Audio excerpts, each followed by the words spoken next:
My name is Chad Schumaker. I get the privilege of leading the enterprise analytics organization for the Kellogg company. Really excited to be here today talking with all you guys. What I'm going to talk about a little bit today is kind of the relationship that my group has as the advanced analytics team working with the demand planners and some steps that we've taken to try to improve and kind of elevate those roles within the Kellogg company. So we're really going to cover a couple things. One, how we leveraged analytics and data to transform the process, how we leveraged analytics and data to kind of drive the acceptance and the behavioral change, shift the mindset around this. And then three, I'm going to give you a little bit of some thoughts on where I can see the demand planning role start to elevate as we get into the kind of new world, right? We talk a lot about AI, machine learning, and data, and automation, and all these things going. My opinion is that the role of the demand planner continues to become one of the most strategic roles within the organization. And I'll show you a couple areas where I think that my team is working with demand planning to try to elevate that, try to get them thinking along those lines. My intention is to go through this and leave some time for discussion. It's my favorite part. If we can get some good questions at the end, that's always the kind of the most meaningful piece for me.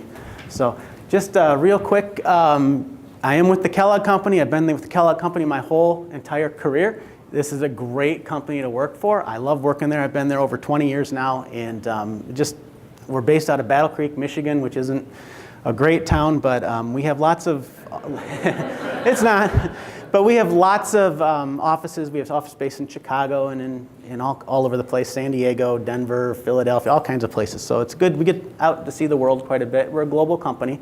Everybody always thinks cereal first. We started in 1906 as a cereal company. That's true. And then over the years, we kind of grew with natural scale with cereal, strategic acquisitions, and now we're playing in not just cereal, playing in cookies and crackers and toaster pastries and frozen foods and health foods and organic foods and all kinds of things. So, lots of stuff there. And we're one of the biggest food companies in the world at this point. Some of our brands up on the screen. Hopefully you recognize most of them. That's it, right? So, all right, that's all the obligatory stuff. I'll get into the fun stuff now. So, my group is called Enterprise Analytics. And really, when you think about what my group is all about, it is about upskilling the organization. It's about taking the organization, taking existing roles, getting them upskilled to use data appropriately, to think beyond just standard reporting, to think about being predictive, to think about being more strategic, right? So we're constantly working to unite both data and decision makers. So when I talk analytics, I'm not talking about people who are just specifically sitting behind a computer building models, building data models. A big chunk of the job is doing that, but it's also to establish the skill in the organization as well. So we do a lot of training, we do a lot of consultation, and we do a lot of just coaching along these lines, right? And the way that the group is structured, I really have two teams. One, there's a business-facing side, which is your traditional data scientist. Again, I'm not looking for complete techie. I'm looking for somebody who comes in, passion for the business, understands, can root out problems, dialogue with the organization, and really bring data to life. We have BI and visualization specialists that are building a lot of very compelling visualizations, trying to move away from standard reporting, provide accessibility to lots of data, right? And then again, equip the organization to go and harness this data and use it as part of their lives, part of their work. Business analysts, which help us understand the crux of problems, and then data engineers who help get data into a spot where it's very consumable, right? And so that's the business-facing side. And then the other side of the group, I have the traditional, I don't like it when I say this, but they're the traditional IT side.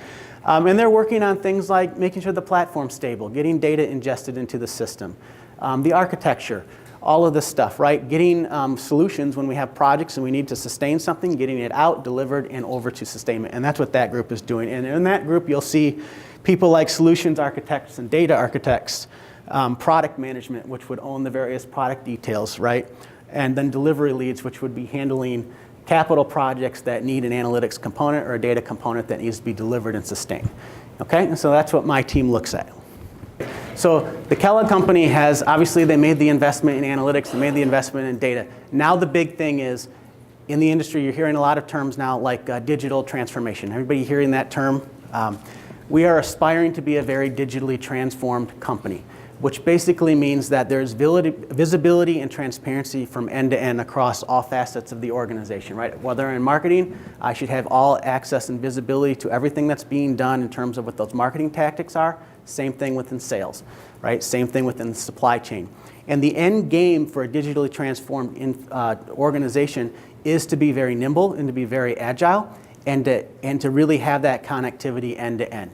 And the piece that does it, if you think about everything that happens in that commercial space, which is used to generate demand, and the supply chain side, which is used to create the product so that it can be purchased, pivots on that demand signal, right? Pivots on the forecast.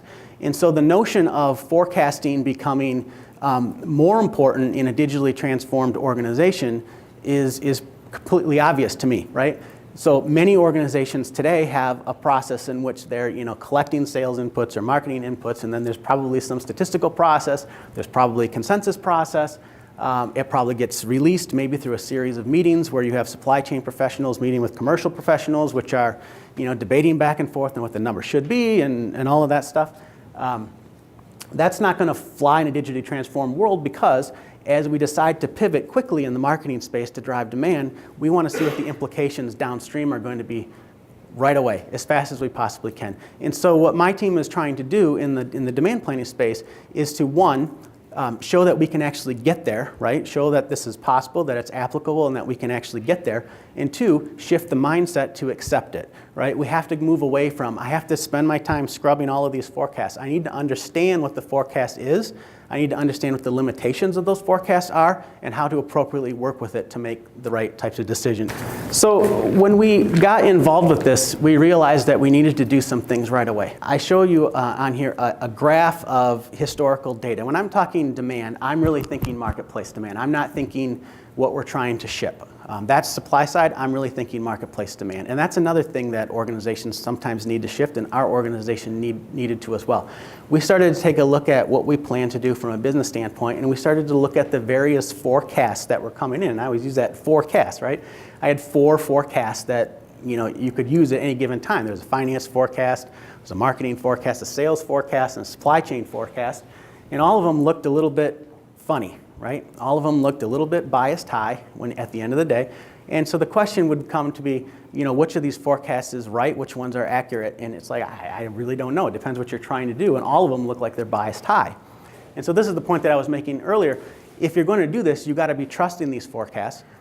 This is a pretty good example, right, of maybe one category, one brand or whatever, and I have some volume to the left of the red line, which is actuals, and then I have different forecasts. I actually have 4 forecasts, and none of them look right. They all look high, right? By the way, this is the sales forecast. This is this blue one. The sales guys are extremely optimistic at the Kellogg company. What can I say? And so the first thing we did was say, how do I understand what's really driving these things? And how do I prove to the organization that these numbers just don't make sense? There's something completely wrong here. So we worked with our demand planners to basically create what we call the bias blitz tools. The first thing that we did, and we took a look at history, and we took a look at how often items, products, were chronically biased high. And I mean ridiculously chronically highest by. I mean, what types of things are 30 and 40% over month after month after month after month? There's a problem here, right?